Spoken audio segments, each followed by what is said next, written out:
Hello student, BA part first honours के छात्र छात्राओं।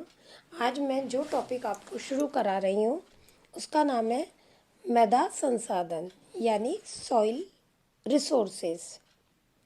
सबसे पहले प्रश्न उठता है कि मृदा क्या है।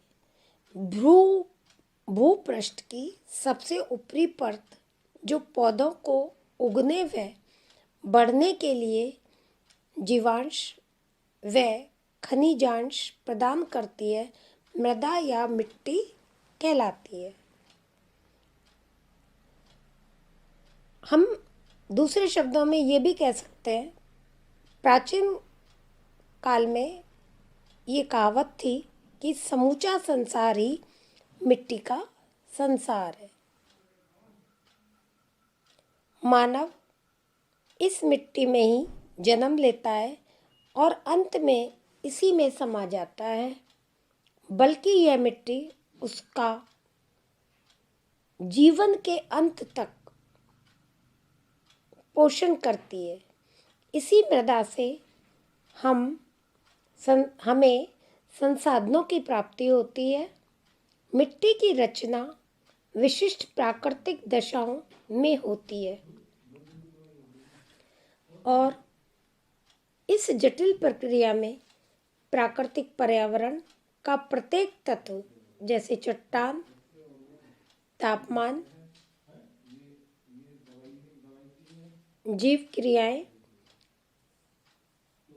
वायु, जल, वनस्पति अपना योगदान प्रदान करते हैं।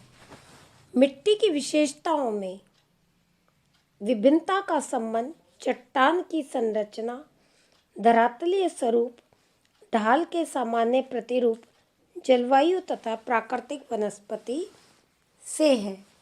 मिट्टी की उपयोगिता प्रत्येक राष्ट्रीय, प्रत्येक देश, राज्य एवं एक छोटे से छोटे स्थान के लिए भी होती है, क्योंकि मिट्टी ही फसलों के लिए चारा, प्राकृतिक वनस्पति आदि की जननी है। इस प्रकार उपजाऊ मिट्टी राज्य के अमूल्य संपदा है, जिस पर उसकी समृद्धि संपूर्ण कृषि का उत्पादन निर्भर है।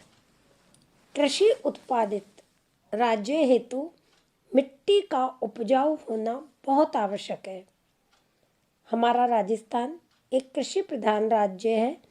यहाँ की मिट्टियाँ उपजाऊ होना ही अति आवश्यक है, परंतु यहाँ अधिकांश क्षेत्र उपजाऊ मिट्टी के अभाव में दिखाई देता है।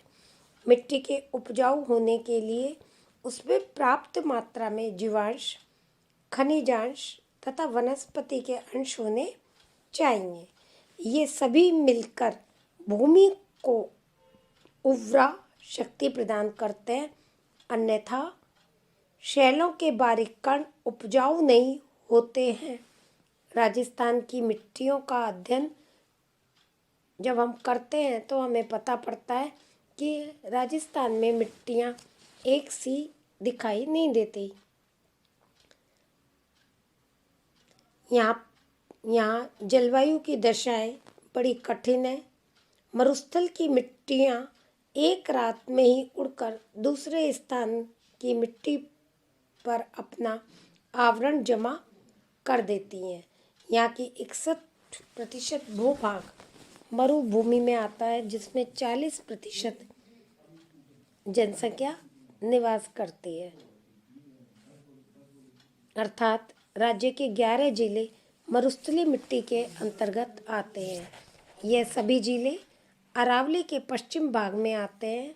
इन जिलों में बालू मिट्टी का इतना फैलाव है कि इन जिलों में बहने वाली नदियाँ क्षेत्र को पार नहीं कर पाती, अंततः बलुई मिट्टी में ही विलीन हो जाती हैं। सिर्फ लूनी नदी ही एक ऐसी नदी है जो कच्छ रण तक जाती है, वह भी इसलिए कि इसका निश्चित पेटा बना हुआ है।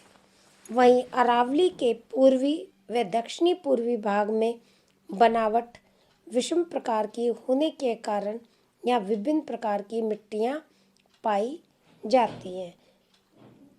राज्य में मिट्टी की उर्वरता पश्चिम से पूरब की ओर बढ़ती है और पश्चिमी राजस्थान की मिट्टियाँ प्राय बालू में है, जिसमें 90 से 95% तक बालू के कण पाए जाते हैं। व 5 से 7% तक की मटियार पाई जाती है। अरावली कच्छ क्षेत्रों के पूर्वी भाग में लेटेराइट, लाल, दोमट, कछारी, काली आदि मिट्टियाँ अलग अलग स्थानों पर पाई जाती हैं। तो बच्चों, कल मैं आपको राज्य की मिट्टियों के प्रकार के बारे में जानकारी दूंगी, जिसके अंदर आपको बताऊंगी कि राजस्थान में जिस तरह धरातलीय भागों में हमें अत्यधिक असमानता देखने को मिलती है, कहीं पहाड़, कहीं पठार, कहीं मैदान, कहीं मरुस्थलीय भाग दिखाई देते हैं। जलवायु संबंधी विभिन्नता देखने को मिलती है हमको। जलवायु भी सभी जगह एक सी नहीं है। इसके अतिरिक्त वनस्पति में भी विभिन्नता हमें देखने को मिलती है। उसी प्रकार हमारे राजस्थान में जो मिट्टियाँ हैं वो भी एक सी देखने को नहीं मिलती है, क्योंकि मिट्टी के ऊपर विभिन्न कारकों का प्रभाव पड़ता है।